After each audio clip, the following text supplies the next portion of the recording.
Paz do nosso Senhor Jesus Cristo a todos os ouvintes e a igreja. Continuando nossos estudos, este trimestre estamos estudando então a igreja eleita, redimida pelo sangue de Cristo. Nosso comentarista é o pastor Douglas Batista, que com muita propriedade dissertou aqui as questões a respeito deste assunto. A nossa lição de hoje então é a lição 8. Então, vamos nos posicionar aqui. Edificados sobre o fundamento dos apóstolos e dos profetas. Então veja, hoje nós temos a continuação da nossa última aula, né? Que falamos sobre o ministério da reconciliação através do nosso Senhor Jesus Cristo. Aquele no qual, o único no qual é feita esta reconciliação, né? Então hoje nós vamos usar da figura e do símbolo do edifício, o fundamento, né? Então se ele promover, ele propiciou, nós falamos muito sobre a propiciação, a expiação, e se ele propiciou essa reconciliação com Deus, ele agora é o fundamento. Então temos que nos manter firme no fundamento. Então nossa lição vai usar da figura ou do símbolo do edifício, a pedra angular ou a pedra de esquina. A gente vai falar um pouquinho sobre isso, como se dava essas construções na antiguidade para usar este termo. Então através e tão somente de nosso Senhor Jesus Cristo, que nos reconciliou com Deus, né? Então agora está formado um novo povo, a igreja. E essa tem que se fundamentar na pedra angular, a pedra de esquina, que é o próprio Cristo. Então, é basicamente o assunto da nossa lição de hoje, né?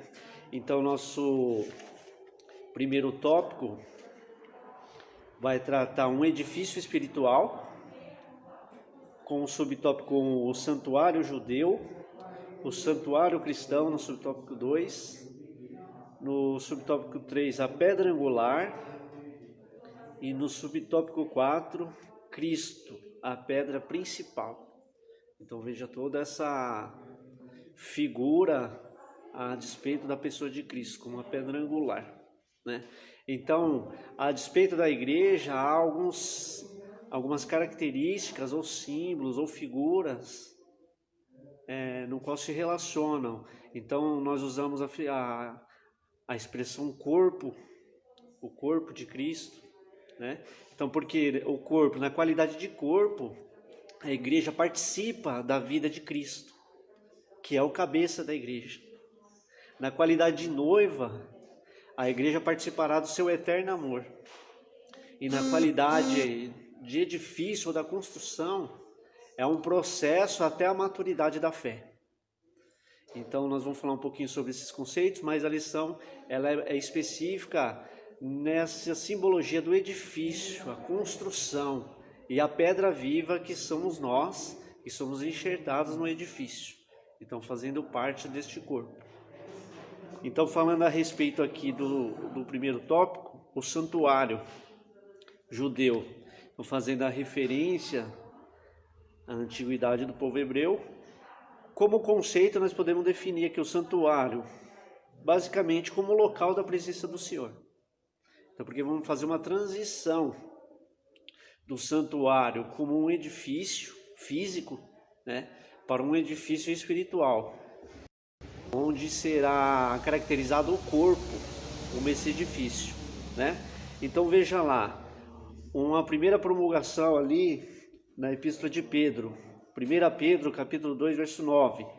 Então diz assim: mas vós sois a geração eleita, o sacerdócio real, a nação santa, o povo adquirido, para que anuncieis as virtudes daquele que vos chamou das trevas para a maravilhosa luz.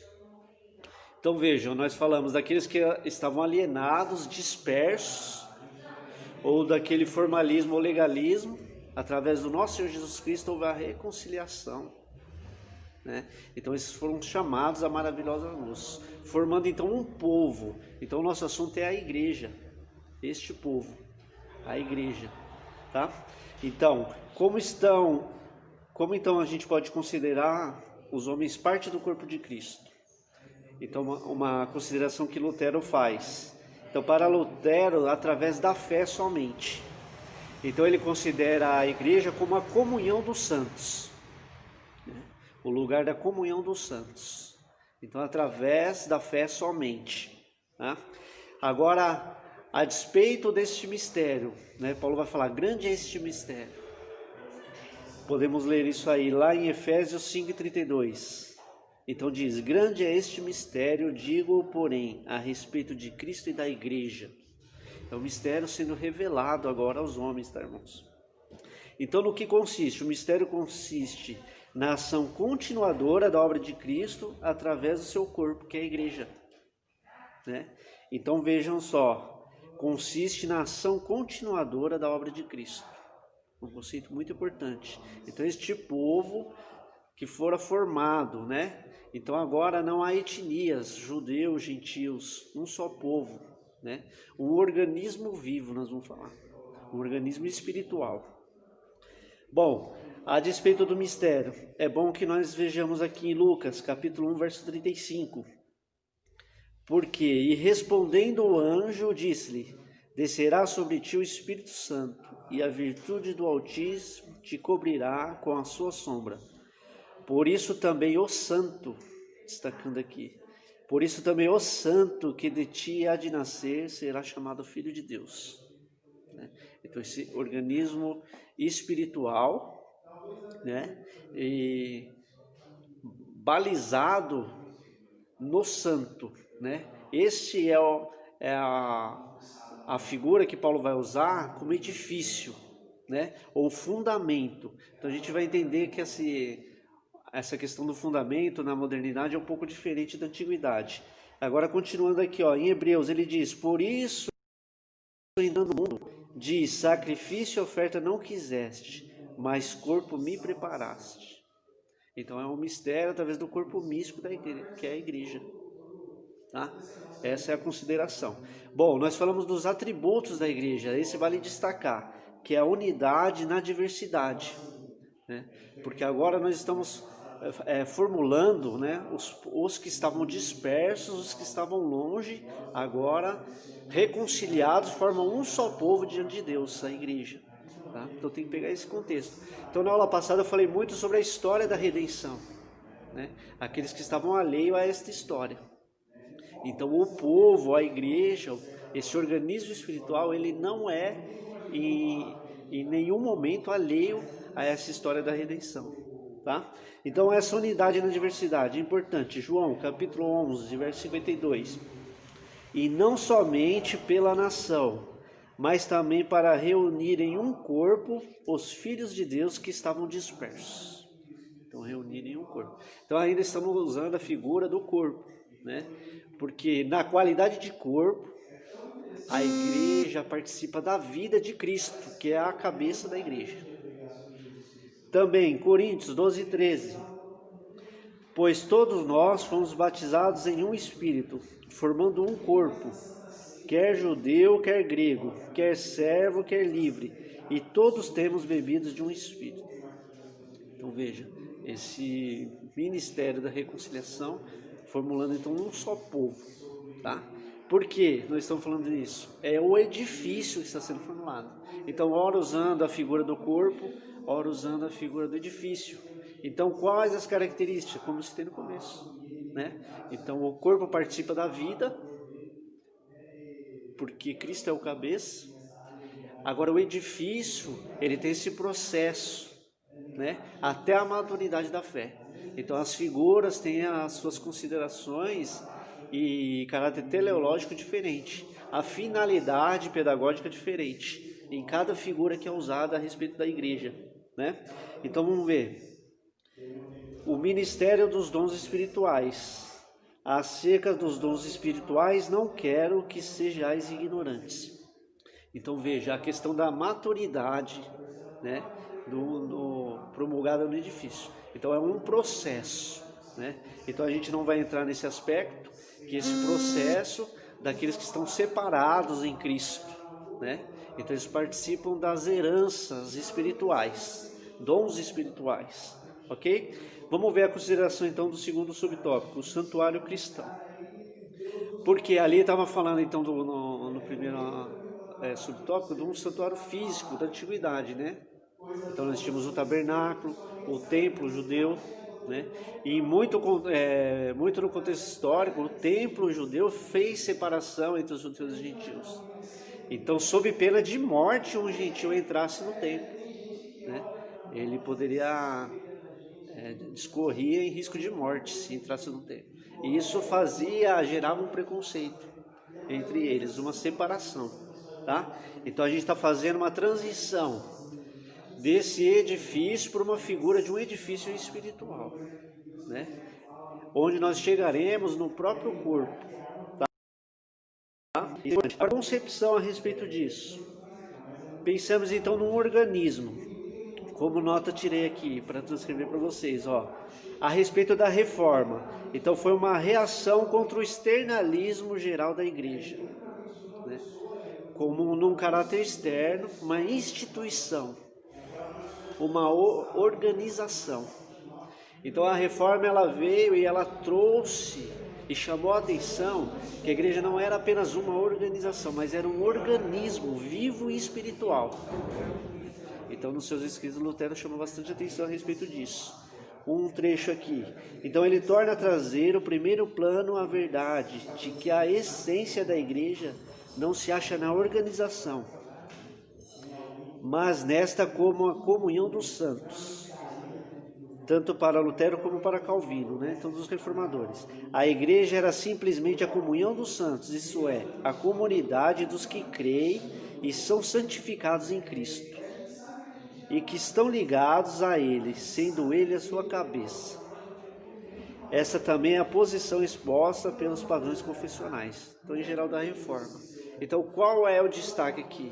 De uma organização para um organismo vivo e espiritual. Então a organização se diz de uma instituição, né? Então agora estou fazendo uma transição, não fazendo apologia contra a organização e a instituição, mas a essência está no organismo espiritual, né? E isso a reforma chamou bem atenção a respeito disso. Vamos então aqui para o subtópico 3, a pedra angular. Gostaria de ler aqui então 1 Pedro capítulo 2, versos 5 e 6, onde ele diz, esse texto nós vamos repetir algumas vezes aqui na lição, tá? Vós também, como pedras vivas, sois edificado casa espiritual e sacerdócio santo, para oferecer sacrifício espiritual agradável a Deus por Jesus Cristo. Por isso também na Escritura se contém, eis que põe em Sião a pedra principal da esquina, eleita e preciosa, e quem nela crê não será confundido. Então a pedra de esquina ou a pedra angular, né? Se dizia do fundamento de uma construção. O nosso comentarista ele até coloca aqui que foi encontrado em Jerusalém um monolito com cerca de 12 metros de comprimento. Então era na pedra de esquina. Como que funcionava isso? Uma construção, grandes construções da antiguidade. Ela tinha uma grande pedra que balizava a estrutura. Então se colocava na esquina ou no canto dessa obra, e todas as demais pedras ou itens da construção se apoiava nessa pedra. Essa era considerada a pedra de esquina, né?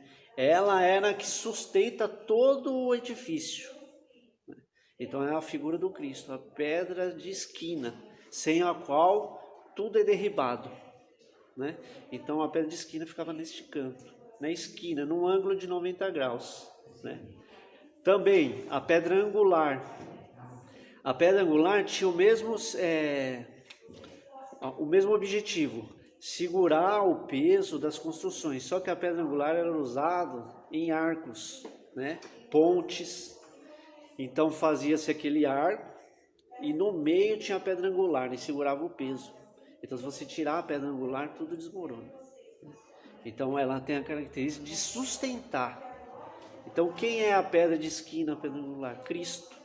nosso Senhor Jesus Cristo, porque ele sustenta o alicerce, né? Então essa é a consideração do termo pedra angular ou pedra de esquina, no qual Pedro, Paulo, tanto vão se referir. Importante também, no texto de Mateus, capítulo 16, versos 13 ao 18, vai tratar com especial clareza a questão do fundamento. Vamos ver esse texto? Então diz assim: chegando Jesus às partes de Cesareia de Filipe, interrogou os seus discípulos dizendo: que dizem os homens ser o Filho do Homem? Eles disseram: uns João Batista, outros Elias e outros Jeremias, ou um dos profetas. Disse-lhe ele: e vós, quem dizeis que eu sou? E Simão Pedro respondendo disse: tu és o Cristo, o Filho do Deus vivo. E Jesus respondendo disse-lhe: bem-aventurado és tu, Simão Barjonas, porque não foi carne e sangue quem tu revelou. Então veja aqui, essa expressão. E Simão respondendo: tu és o Cristo, o Filho do Deus vivo. Então essa expressão, tu és o Cristo, essa é a confissão que fundamenta então a igreja, né? Então, como este é inserido no corpo, nós fizemos uma pergunta: como os homens então são considerados no corpo de Cristo, né? Através da confissão de que nosso Senhor Jesus Cristo é o único e suficiente Salvador.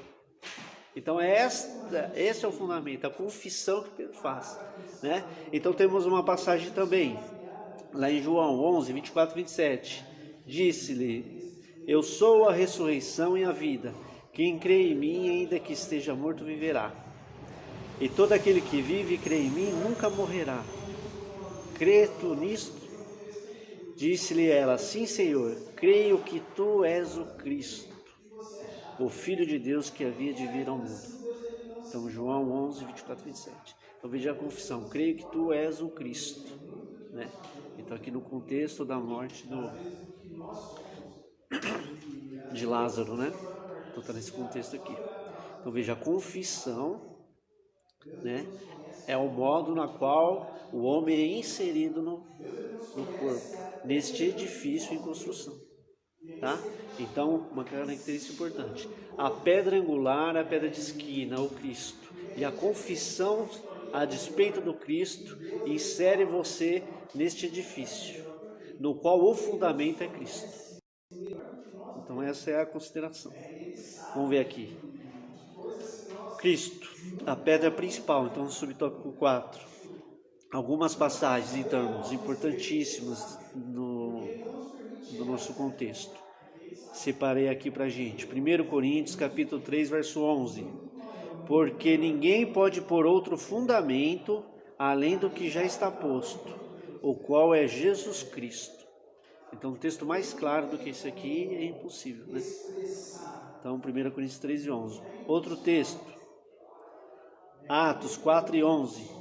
Ele é a pedra que foi rejeitada por vós, os edificadores, a qual foi posta por cabeça de esquina. Então, como eu expliquei, né?